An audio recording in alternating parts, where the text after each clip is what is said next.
হ্যাঁ সলিউশনের দিকে যদি যাই, রেজাউল করিম রনি আপনার মন্তব্য শুনে আমরা তো দেখলাম যে এখানে তথ্যমন্ত্রী খুব গুরুত্বপূর্ণ একটা কথা বলেছেন। তিনি বলেছেন গণমাধ্যম জটিল ইকোসিস্টেম এবং এটা আসলে সরকার একা সিদ্ধান্ত নিয়ে চাপাতে পারে না। ইটস গুড যে সবাইকে এঙ্গেজ করে সিদ্ধান্ত নিতে চাইছে। সেই জায়গা থেকে আপনার কাছে কি মনে হয় যে কিভাবে এটা কি ধরনের সলিউশন? দেখেন এখানে যে আলোচনাটা আসলাম এটা জাস্ট লিঙ্ক করি। আমাদের এখানে আলোচনা হচ্ছে মিস ইনফরমেশন ডিসইনফরমেশন নিয়ে। আমি মনে করি ভুল তথ্য এটা কোনো সমস্যা না, মূলত সমস্যাটা হলো ম্যাল ইনফরমেশন, যেটা অপতথ্য, যেটা হেট স্পিচ উৎপাদন করার জন্য হেট স্পিচ হিসাবে ছড়ানো হয়। যেটা ভুল তথ্য, যেমন ধরেন আপনি একটা ভুল ইনফরমেশন ছড়াইলেন, কিন্তু কতক্ষণ পরে এটা আপনি মানুষ বুঝতে পারে যে ইনফরমেশনটা সঠিক না, কিন্তু আপনি ভুল তথ্য ইচ্ছাকৃতভাবে আপনি সঠিক মনে করে মানে একদম রিয়েল, হ্যাঁ মানে যমুনা টিভির ফটো কার্ডের রং কালার মিলাই আপনি আনোয়ার টিভি বানাইলেন, জানোয়ার টিভি বানাইলেন, হ্যাঁ তো কালবেলার মতো কালাবেটা বানাইলেন, বানাই এবার আপনি ধরেন প্রচার করলেন, হ্যাঁ ধোঁয়ায় প্রচার করতেছেন।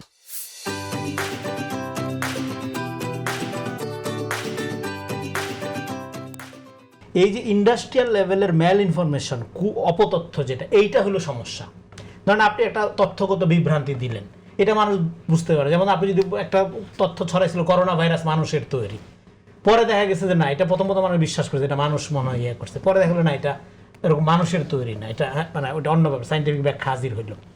বাট একটা দাঙ্গার ব্যাপারে বা একটা পলিটিক্যাল পার্টির ব্যাপারে বা একটা ব্যক্তির চরিত্র হননের ব্যাপারে আপনি মিথ্যা রেফারেন্স, মিথ্যা তথ্য দিয়ে সেটা ইন্ডাস্ট্রিয়াল লেভেলে প্রডিউসার করে লক্ষ লক্ষ বট আইডি, বট আপনার সেলিব্রিটি, বট পেজ, এগুলোর মধ্য দিয়ে ছড়ায় এক ধরনের হেট স্পেস তৈরি করা এবং ওই ব্যক্তিকে ভিন্ডিক্টিভ বানানো, ওই রাজনৈতিক দলকে হ্যাঁ আপনার একটা ওই দলের ব্যাপারে একটা পারসেপশন তৈরি করার যে চেষ্টা করা, এইটার বিরুদ্ধে আমি সরকারকে, সরকারের এই যে কথা আপনি বললেন তথ্যমন্ত্রী, আমি এই কথা হ্যাঁ সবাইকে এঙ্গেজ করার নিয়ত ভালো, কিন্তু আগে তো আমাকে রক্ষা করতে হবে। আমার নামে সকালবেলা ঘুম থেকে উঠে দেখি 10,000 ফটো কাট, হ্যাঁ আমারে তো লোকজন ফোন করে বলে ভাই আপনি এই কথা বলছেন, আমি নাকি অনেক ফটো কাট কয়টা বলবো, প্রত্যেকদিন 10,000 করে পাবেন আপনি।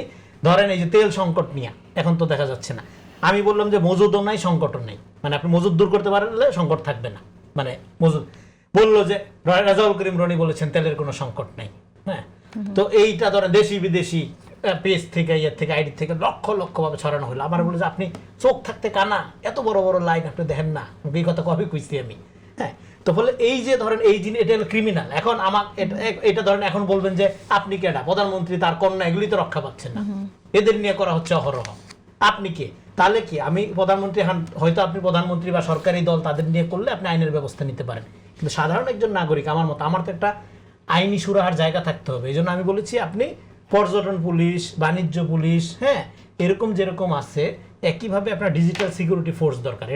এটা হাসিনার মতো ডিজিটাল সিকিউরিটি অ্যাক্ট না যে আমার বিরুদ্ধে ফটোকাট হবে, কারণ অনলাইন এখন আমরা দুইটা সোসাইটিতে বাস করি, একটা হলো ভার্চুয়াল সোসাইটি আর একটা হলো অ্যাকচুয়াল সোসাইটি। ভার্চুয়াল সোসাইটিতে জুয়া হয়, অনেক ক্রাইম হয়, অনেক ধরনের প্রতারণা হয়, নারীরা বিশেষ করে এখানে ভিকটিম হয়, ফলে তাদের অভিযোগ করার একটা জায়গা লাগবে এবং সেই অভিযোগ দ্রুত নিষ্পত্তি করার মতো একটা কুইক র্যাপিড অ্যাকশন বাহিনী লাগবে।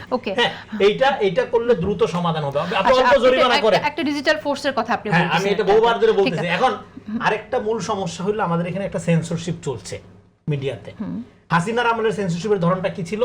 সে আওয়ামী লীগের বিভিন্ন সন্ত্রাসীদেরকে শত শত মিডিয়ার লাইসেন্স দিত, দিয়া বলতো এই যে গণমাধ্যমের স্বাধীনতা, হ্যাঁ দেখাইতো। আর এখন একটা সেন্সরশিপ, এটা উম্বারতো ইকো বলছে যে নন ইস্যুকে ইস্যু করা। যেমন এই মুহূর্তে ক্রাইসিস হলো হামে শিশুরা মারা যাচ্ছে, এই মুহূর্তে ক্রাইসিস হলো আমাদের জব কর্মসংস্থান তৈরি করতে হবে, ইকোনমির অবস্থা ভয়াবহ।